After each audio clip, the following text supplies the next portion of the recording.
เป็นแน่ๆน้องนุ่นของน้ำน้องนะแล้วเรียบร้อยแล้วบ่แม่นแล้ว สมบูรณ์ละ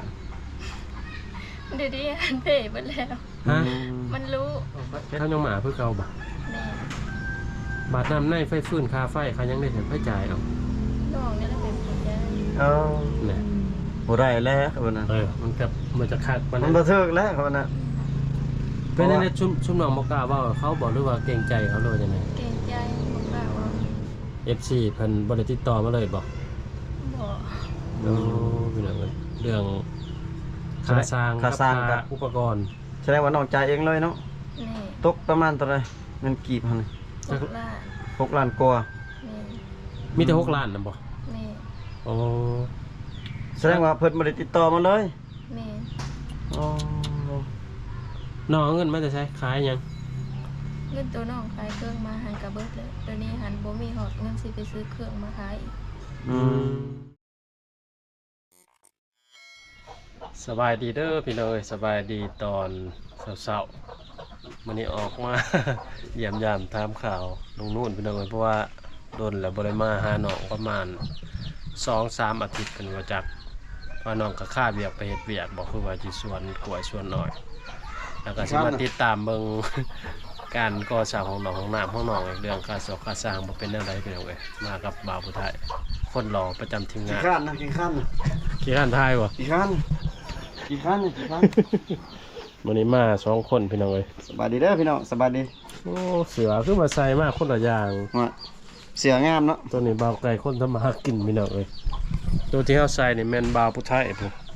เพิ่นบ่ใส่เสือเพิ่นโอ้เปลี่ยนกันใส่สลับกันคิดว่าสิใส่มาเป็นทิป สลับสีสลับสี มา2คนพี่น้องเอ้ยบ่าวเทนมาเพิ่นติดภารกิจเพิ่นว่า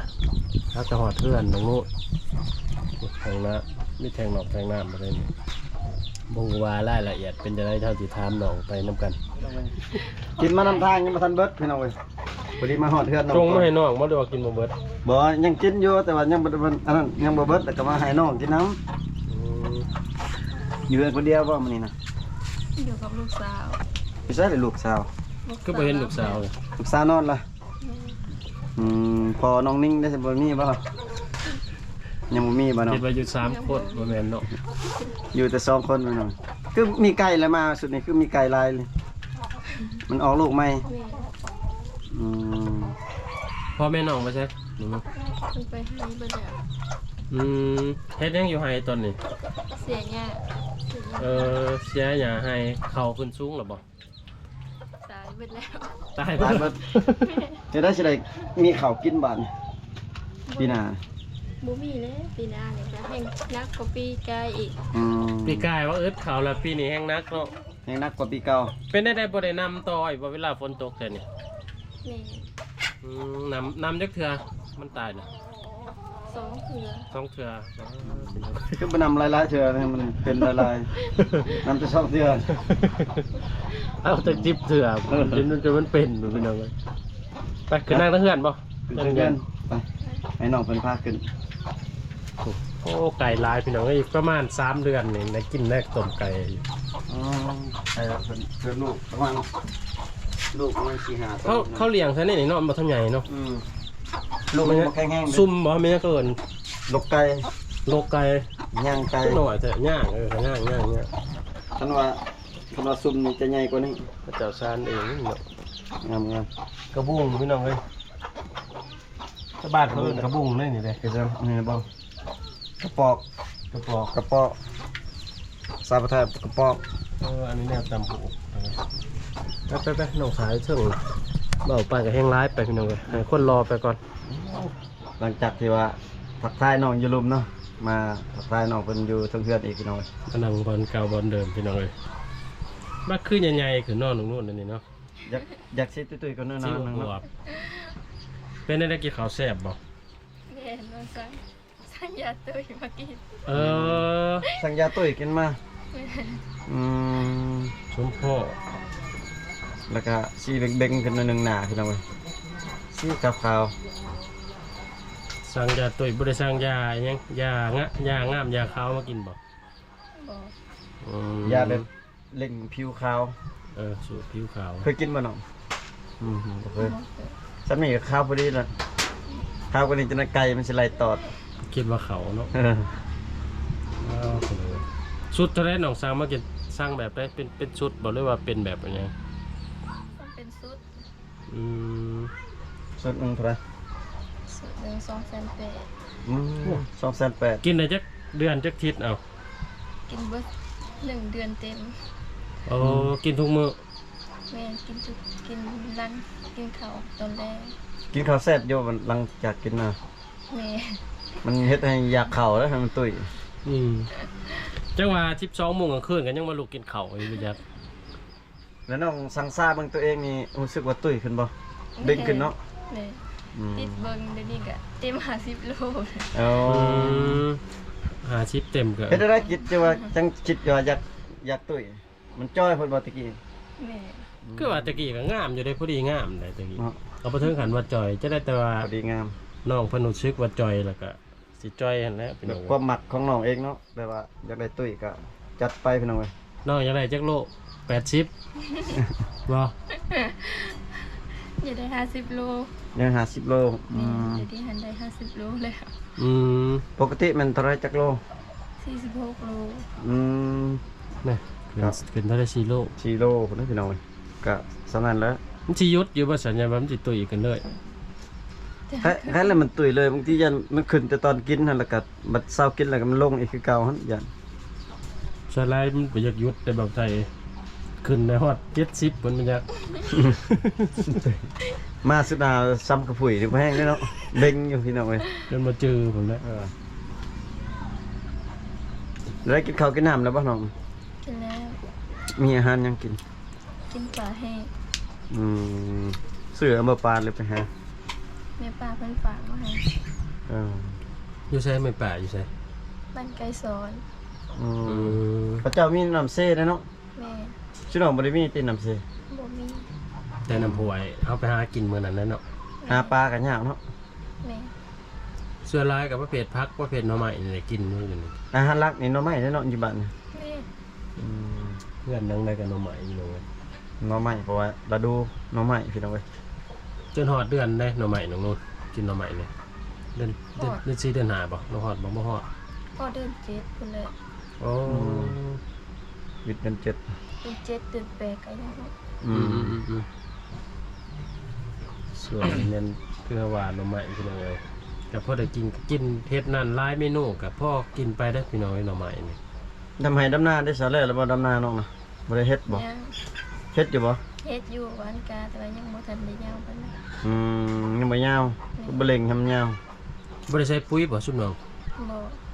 เล็งใส่ปุ๋ยแม่ช่วยกวาดปุ๋ย ส่วนหลายแม่นในเขาหวานปุ๋ยทงหนึง ปุ๋ยเล็ง ปุ๋ยเล็งปุ๋ยขาวน่ะแม่นบ่ อืม ส่วนหลายแบบธรรมชาติและน้องตรงนู้นเนาะ แม่ งามกะซ้ำนั่นบ่งามกะแบบซ้ำเพื่อเราเป็น บัดดำอีกก็เฮาเวลามันเป็นก็มันสิออกห่วงกับเฮาก็เล็งหมากอีกได้ปุ๋ยหมากอีกได้ใส่ได้ ปุ๋ยหมาก ปุ๋ยเล็งหลังจากเล็งให้มันใหญ่แล้วก็ใส่ปุ๋ยหมากอีกบัดนี้ คือหน้าชุดหมองมาหลายสอบหนึงพ่อเนาะ อืม วานห่างๆแบบบานแบบบางๆบ่เขาเห็นว่าได้ แม่นวันบางๆไป ลายบ่จักให้หน้าน้องน่ะ แต่ประมาณ6-7ให้ อืม อืม จะกระสอบปีหนึงจะกระสอบได้ แต่อยู่ประมาณ2ไปสอบ สอบไปสอบ ก็โอเคอยู่ดีกว่าเฮ็ดให้เด้ แม่นเลย แม่นบ่น้องนู้น แม่ เขาหน้ามันสิต่างกับเขาให้เด้อพี่น้องถ้าว่าเองกันยอดอีกก็แบบนึงอยู่เด้ แต่ละปีน้องกระดำบ่นะ ดำกูปีเลย ดำเอายังเอาหน้าไปก่อนมือดำไปลังไปก่อนกองก้นอยู่ที่ ต้องเอาลังไปก่อนเลย เอา นะ ลังไปก่อน ถอยหลังบ่ได้ดำไปหนาเลย ก็บ่ดำไปหน้ามันสบายคือถอยลังไป เป็นแน่ๆน้องนุ่นของน้ำน้องนะแล้วเรียบร้อยแล้วบ่ แม่น สม แล้ว สมบูรณ์ละ เดี๋ยวนี้หันเพ่ไปแล้ว ฮะ มันรู้ เห็นได้ยินน้องเพิ่นว่าคือว่าลุเนาะ แม่ เออทางบอลอาบน้ำบ่หรือว่าทางหลัง ห้องกลางหัน ห้องกลางแบบห้องท้ายบ่ แม่ อืม มันเป็นได้ดินเจือนบ่ แม่น ห้องเก็บ พื่อน น้ำเสียบ่ใช่ปะ อืม แม่นบ่ แม่ ห้องเก็บน้ำเสียพี่น้องไอ้บอลเฮาถ่ายลงแล้วมันเก็บหั่นน่ะอ่างเก็บของเสีย อ่างตัวกอทมิดเนาะ บ่แม่นห้องน้ำเพบ่แม่นแต่ว่าอ่างเก็บของเสียบ่ไป อืม หรือว่า บอ น้ำ ล เปื้อน ต่อ น่ะ ทอลงเออ ลุบ่เลยบ่ แม่ อ๋อ ยังเจ้าของสามันยังอยู่น่ะ ยังห้องเดียว ถ่ายได้อยู่เนาะตอนนี้เนาะห้องเดียว ถ่ายได้อยู่แต่ว่ามันก็สิเริ่มอีกแล้วเด้ คันฝนตกมันยังเลยลมหน่อยได้เนาะ แม่ บ่เขาบ่ได้เทพื้นอยู่ลมบ่ได้เทบ่ทางลม เขาเท่คือกัน เทก่อนที่จังกอขึ้น แม่ เขาอ้าวมันคือลุ ดินมันอยู่บ่ได้จังได๋ มันนั้นมันคงหินแกนอะไรที่อยู่หลุมเนาะช่วยเนาะ แม่ ตำราเขาเทเบิดแล้วก็ตั้งขึ้นต่อตั้งขึ้นแล้วก็ใส่เล็ก เด็กเขาจะบ่ได้ใส่เล็ก ใส่เล็กมันกอทำไม่ได้ใส่เลย แม่ มีแต่กอขึ้น บ่ โอ้ แม่นเด้อซะ ธรรมดามันเขาคอร์ดเล็กบนแจมันนะแต่ละแจนะคอร์ดเล็กให้มันเกาะกันแล้วก็จังมาเทพาปิด แม่นซะดินมันโยกหน่อยนึงมันก็หึมเนาะแล้วดินบล็อกเนาะ แม่ดินมันโยบลงหน่อยหนึงมันก็ไปเลยแล้วเอาไปใส่เล็กเด้ทำบ่ให้มันจับกัน ใช้ได้เลยป้าแบบนั้นเลยบ่ ป้า สู้มาก็ยังบ่ได้ไปเบิ่งถ้ามาฮอดก็ขึ้นมาถามน้องเลยพี่น้องเอ้ย จะได้เบิ่งให้น้องเพิ่นพาไปเบิ่งเนาะ แม่นๆแต่เจ้าของเลยพาไปหลอกบางเทื่อไปตกตุ้มลงหันบ่ได้เด้ อื้อหือบ าดห้องนี่ก็ยังใส่ได้ปกติบ่ แม่ใส่ได้แต่2ห้อง ห้อง ห้องอาบน้ำแล้วก็ห้องวิทย์ยังห้องนึง โอ้ห้องอยู่กลางนั้นบ่ได้ แม่ ห้องอาบห้องทายยังห้องหนึงแสดงว่าห้องทายห้องหนึงใส่บ่ได้เนาะ แม่ เพราะว่าตัวมันเพะอันนี้ ปกติในน้องได้ยินน้องเพิ่นว่าสิเฮ็ดห้องยิงแล้วก็ห้องทรายแต่ว่าจักห้องได้อันตัวรู้เนาะแต่ว่าเดี๋ยวนี้หันใส่รวมก่อนพี่น้องเพิ่นน่ะ สะดวกสบายอยู่ที่บัดนี้ในห้องน้ำ แม่สะดวกสบาย บ่ได้แล่นตั้งแต่เข้าป่า บ่เลย มียุ่งอยู่บ่มี หยุ่งร้ายแบบ อยู่ห้องน้ำหั่นใด แม่ ยังตบก้นอยู่เนาะแสดงว่าเนาะทายเนาะแสดงว่ายังตบอยู่แต่ว่าปลอดภัยแต่หมู่เนาะ แม่ บ่มีหมู่คือตอน กับบ่ได้เจอคน ถือว่าปลอดภัยพี่น้องบ่มีคนมาเจอหน้าบาดนี่ ถือว่าสะดวกสบายคือน้องว่าอยู่พี่น้องเอ้ยเพราะว่าทั้งอาบทั้งหยังอยู่หันเลยเนาะ แม่ เห็นเพิ่นคือว่าเอาแท่งขึ้นบ่ชุดน้องซื้อเอาบ่แท่งน้ำนะ อันนั้นน้าสาวเพิ่นเอาให้ ก็ดีเลยมีผู้ให้แต่น้ำในมีได้ที่อยู่แท่งนะ มีแล้ว ฉันออกเดินซ้ายขึ้นไปแล้วน้ำ แม่ ยังอยู่ เดิน คน คอ มาอาบน้ำน้องนู่น แม่ก็มาอ่ะ ข้าวอยู่แท่งนะ แม่ เขาอาบอยู่แท่งบ่ ทอเป็นมันมีทอลง เขาอาบอยู่ห้องแล้ว ธรรมดามันห้องน้ำก็บ่ได้แล้วอาบในห้องคือคันอาบอยู่นี่ ก็ อยู่บนต้นยังบ่เฮ็ดอันอาบได้อยู่บัดนี้เขาเฮ็ดปานนี้นี่โอ้อาบก็บ่จักได้แล้วเนาะเกรงใจหมู่แน่หั่นนะธรรมดามัน เขายังมาเพื่อเก่าบ่ แม่ บาดน้ำในไฟฟื้นค่าไฟเขายังได้เห็นไฟจ่ายเอา น้องนี่แหละเป็นคนใจ เนี่ย บ่ได้แล้วครับว่าน่ะ มันจะคักปาน มั นั้น น บ่ถึกแล้วครับว่าน่ะ เป็นในชุ่มน้องบ่กล้าเว้าเขาบอกหรือว่าเกรงใจเขาหรือว่าจังได๋ เกรงใจบอกว่าว่า โอ้ เดือนหนึงเท่าไหร่เสียค่าน้ำค่าไฟนี่ ต้อง200,000พุ่นแล้ว จากที่เคยเสีย7-80 พันแสนหนึ่งหอด200,000ป มัน ลาย เปลืองนิดโปบน้ำโปบหยัง มื้อหนึงจักเทื่อฉันโปมน้ำเพิ่นแพงนี่ หอด2-3เทื่อพุ่นแล้ว อืม หอดตอนแรกๆกับปุม2-3เทื่อพุ่น โอ้ เพื่อสิได้นอน2เทื่อ3เทื่อบ่ได้เนาะคนมาอาบติ บ่ได้ดอกครับบัดนี้ใส่รวมเลย บ่ใส่ร่วมเนี่ยคือเห็นแบบเสียค่าน้ำค่าไฟซอยกันเลยใครหากเข้ามาบ้านบ่ควรนะไว้ดังกะเทื่อหนึง2เทื่อไป แม่ จำเป็นเนี่ยมาใส่อุบัน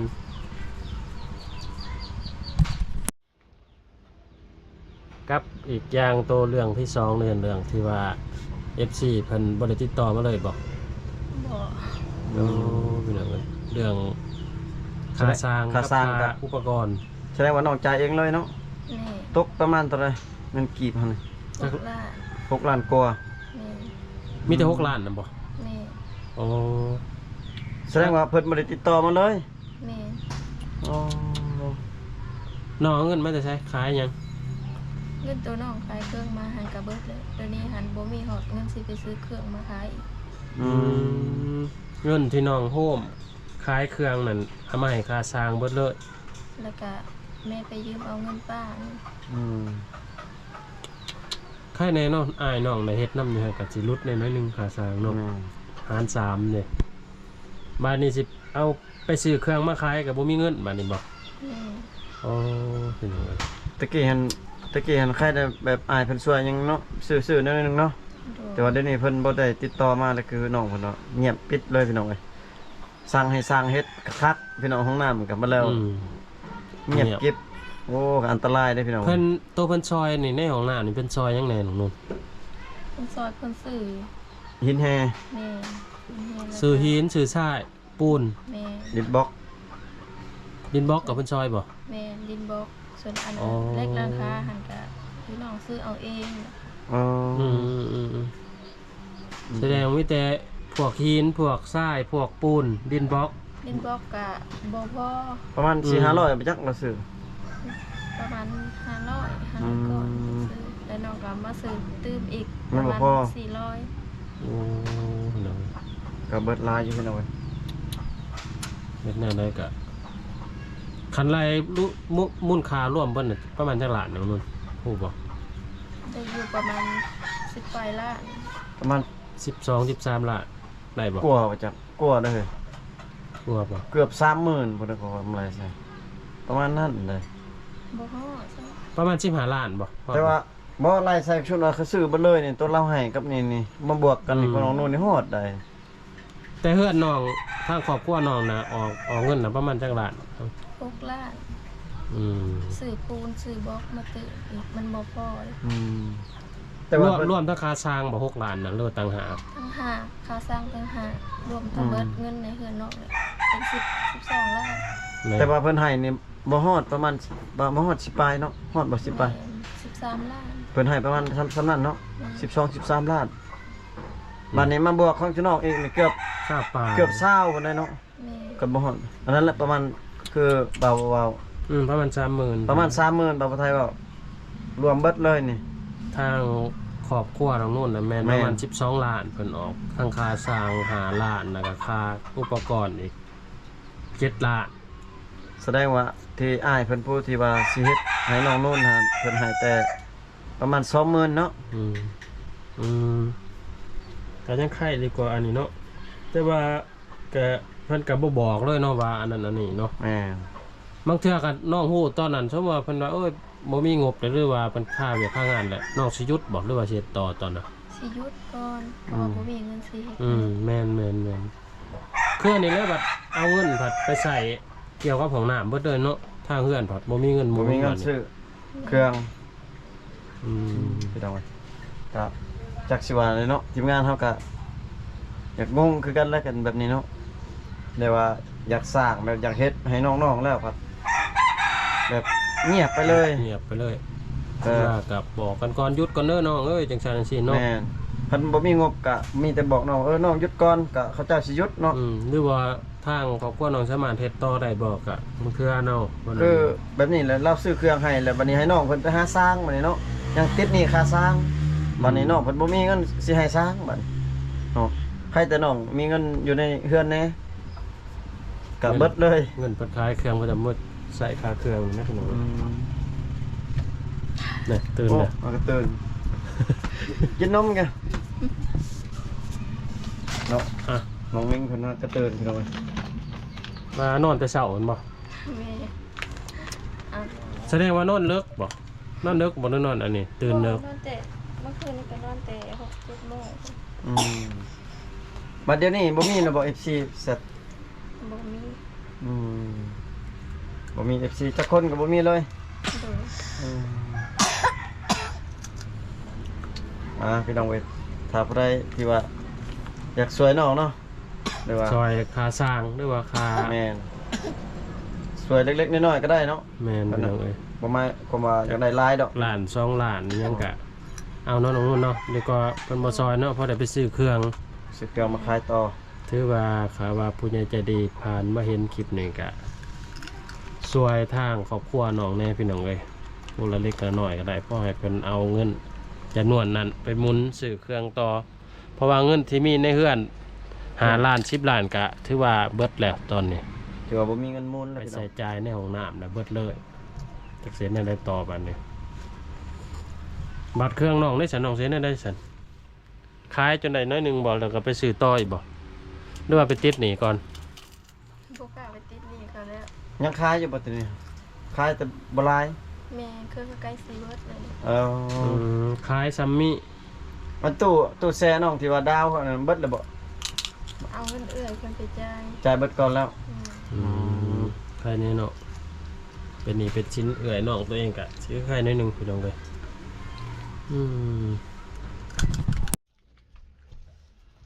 พี่น้องเอ้ยก็ถามน้องเพิ่นหลายเลยเนาะบ่กันเนาะ ที่ว่าพ่อฮู้เรื่องราวแล้วพี่น้องเลยแล้วก็คิดเห็นมุกเห็นใจน้องเพิ่นอยู่คือฮาว่าน่ะพี่น้องพาว่า FC หรือผู้ใหญ่ใจดีผ่านมาเห็นกะซอยน้องผู้ละเล็กละน้อยนะพอให้น้องเอาเงินไปซื้อเครื่องหมุนต่อหรือว่าใส่ในครอบครัวเอาแต่เงินซื้อเขาวก็สิบ่มีเนาะน้องนุ่นเนาะ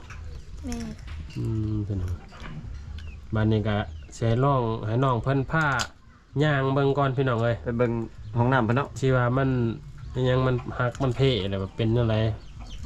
การใส่การท่วมใส่ยังสะดวกสบายพออย่างนั้นพี่น้องเอ้ย สิเฮ็ดเป็น EP ไปเนาะเฮ็ดเป็น EP เบิ่งในค พี่ ลิ หนึ ป งอีกพี่น้อง คลิ เอ้ย ปที่ เดี๋ยว สอง คลิปต่อไปคลิปนี้ก็สิได้อำลาพระจากพ่อแม่พี่น้องไปก่อนพี่น้องเอ้ย ดีๆไม่แห้งเบิดทุกคนพี่น้องเอ้ยพอกันไหม โอกาสหน้าคลิปหน้าพี่น้อง